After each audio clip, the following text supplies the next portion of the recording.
Assalamualaikum warahmatullahi wabarakatuh. Alhamdulillahilladzi a'tana kulla syai'in ma sa'alnahu. Asyhadu an la ilaha illallah wahdahu la syarika lah. Wa asyhadu anna sayyidana Muhammadan abduhu wa rasuluh. Allahumma shalli wa sallim wa barik ala sayyidina Muhammad wa ala alihi wa sahbihi ajma'in, amma ba'd. Saudaraku kaum muslimin dan muslimat dimanapun Anda berada, berjumpa kembali dengan kami untuk mengkaji surat di dalam Al-Quran, terkhusus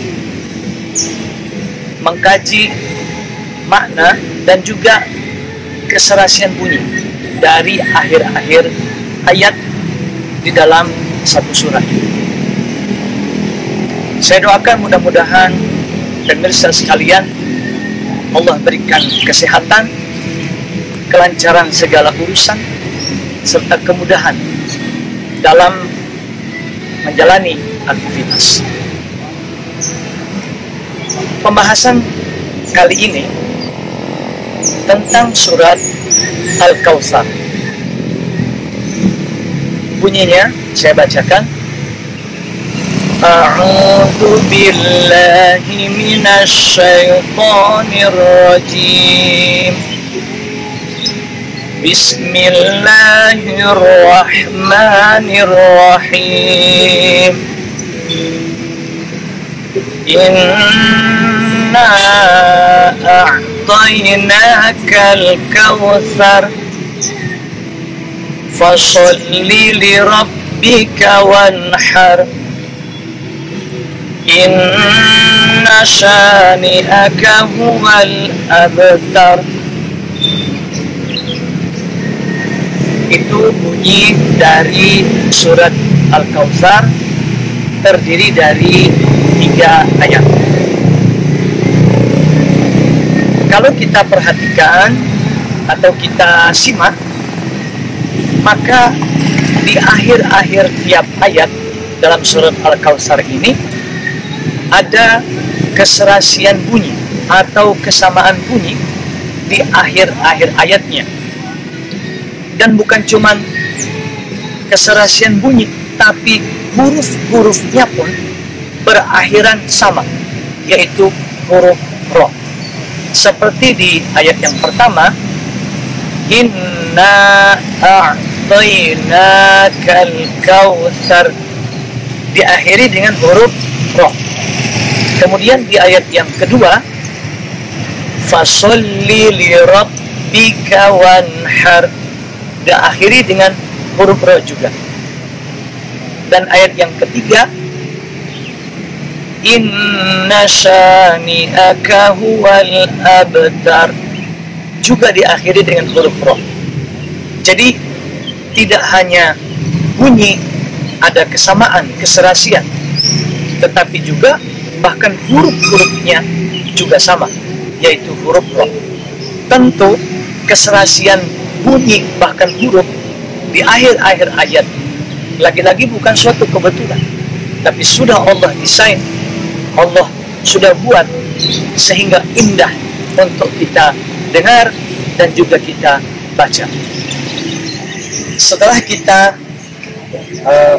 mengkaji atau mendengarkan keserasian bunyi dari tiap-tiap akhir ayat dalam surat Al-Kautsar, sekarang kita coba memahami makna yang terkandung di tiap-tiap ayat surat Al-Kautsar ini, sehingga bukan hanya kekaguman kita dari segi irama atau keserasian bunyi akhir ayat, tapi juga kita bisa memahami makna dari ayat-ayat di dalam surat Al-Kautsar tersebut untuk kita terapkan dalam kehidupan kita.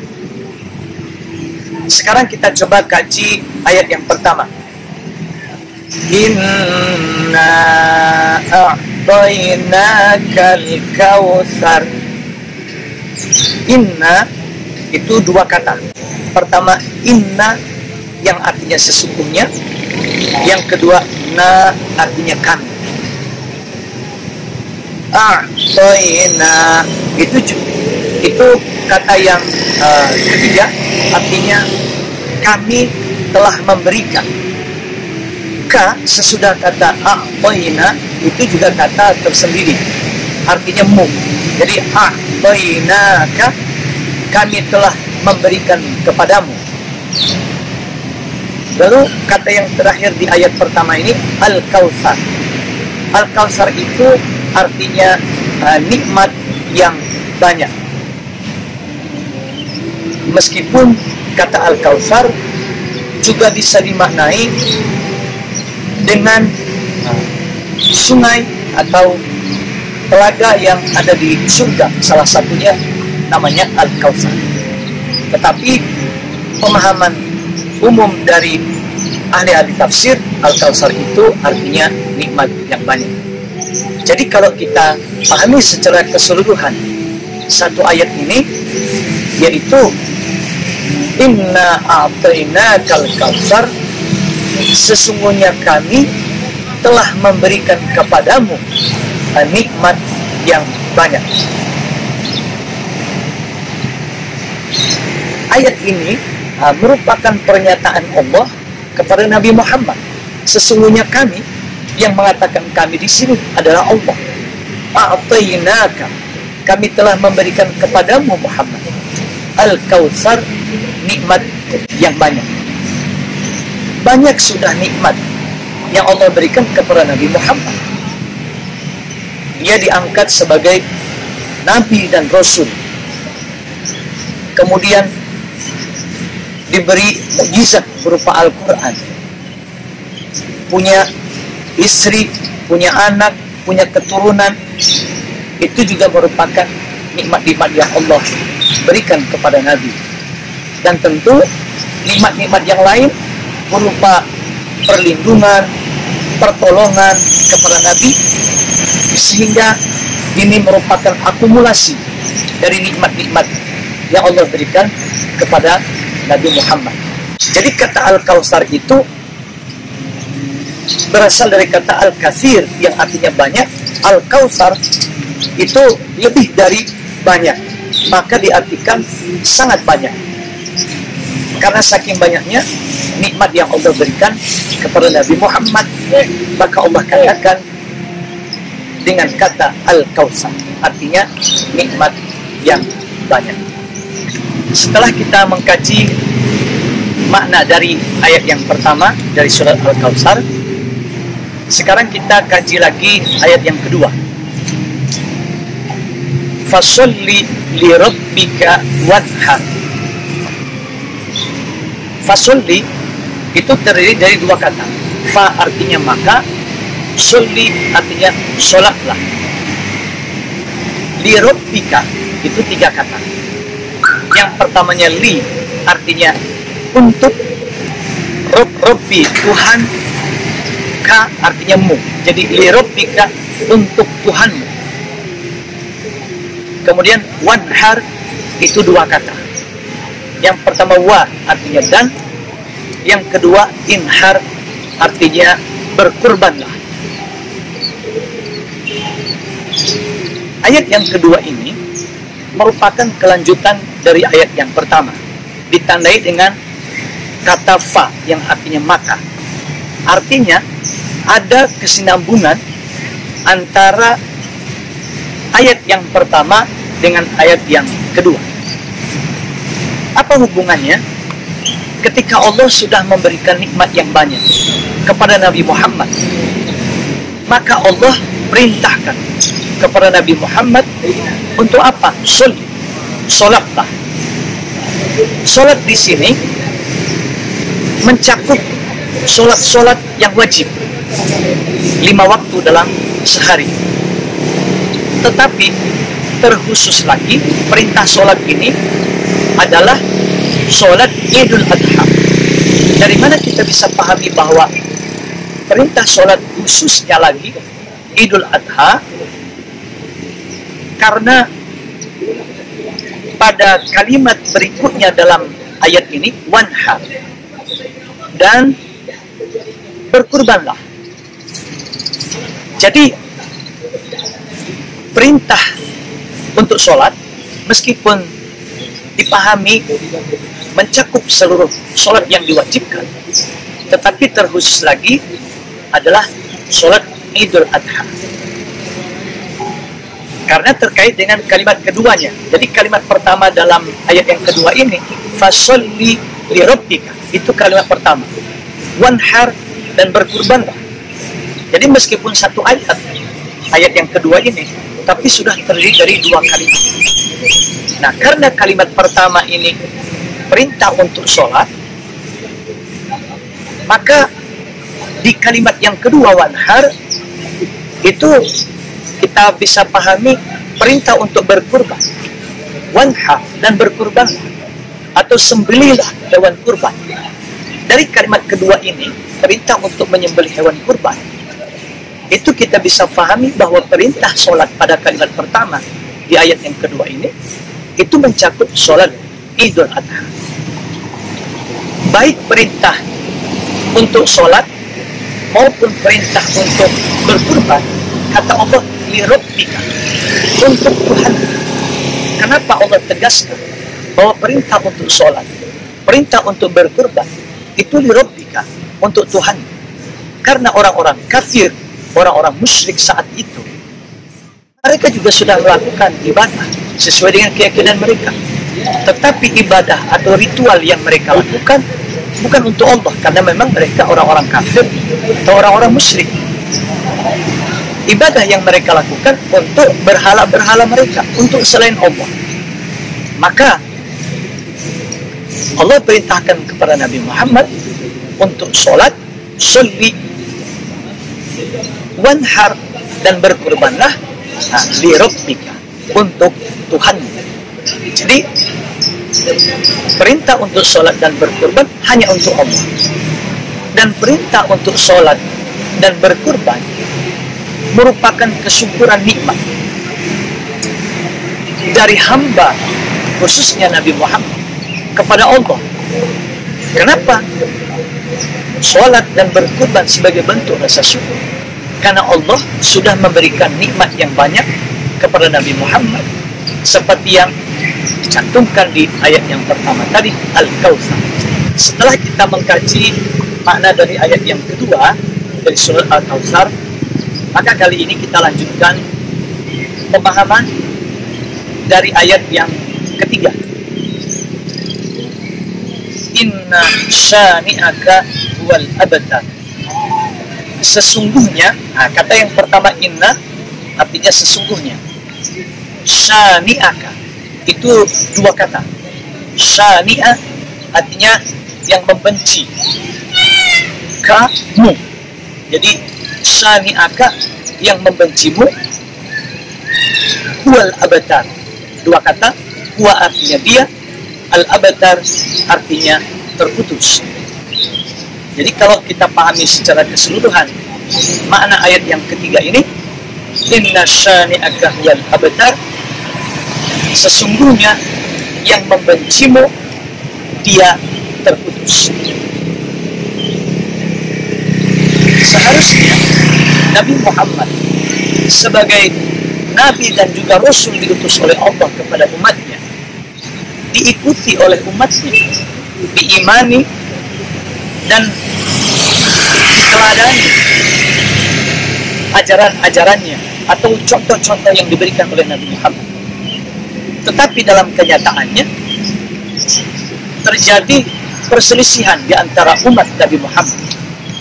Perselisihan di sini maksudnya adalah ada yang mengimani Nabi Muhammad, mengakui kebenaran ajarannya, tetapi ada juga yang mengingkari ajaran Nabi Muhammad.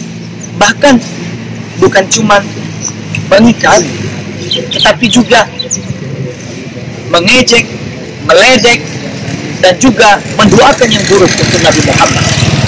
Nama orang yang mengejek Nabi Muhammad itu adalah Asal bin Wa'il. Nah, dia mengatakan Nabi Muhammad itu terputus. Kenapa terputus? Karena Nabi Muhammad tidak mempunyai keturunan yang melanjutkan keturunan dari Nabi Muhammad dari garis laki-laki. Sehingga dia celah Nabi Muhammad dengan kata Nabi Muhammad terputus karena nggak ada yang menurunkan. Maka Asal bin Wa'il yang telah mengatakan Nabi Muhammad terputus, justru Allah yang mengatakan dialah yang terputus. Terputus dari apa?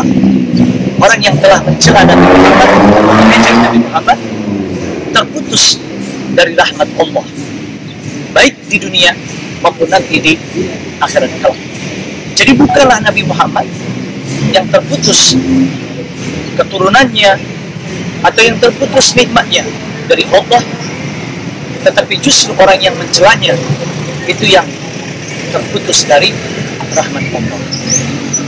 Jadi umat Nabi Muhammad yang seharusnya mengimani, mengikuti Nabi Muhammad, tapi justru ada yang mengingkari, bahkan mengejek, membenci, dan memusuhinya. Itulah yang terputus dari rahmat Allah. Setelah kita mengkaji makna dari ayat-ayat yang ada di dalam surat Al-Kautsar ini, serta keserasian bunyi dari ujung-ujung ayatnya. Sebenarnya keserasian bunyi dari ujung-ujung ayatnya bukan suatu kebetulan. Sudah dirancang oleh Allah sehingga ada keserasian bunyinya. Nah, contohnya di ayat yang kedua tadi, sebenarnya secara urut-urutan kata, pada ayat yang kedua itu semestinya fasolli wanhar li rabbika. Seharusnya posisi kata seperti itu. Kenapa? Karena kata li rabbika untuk Tuhanmu itu mencakup perintah sholat dan berkurban.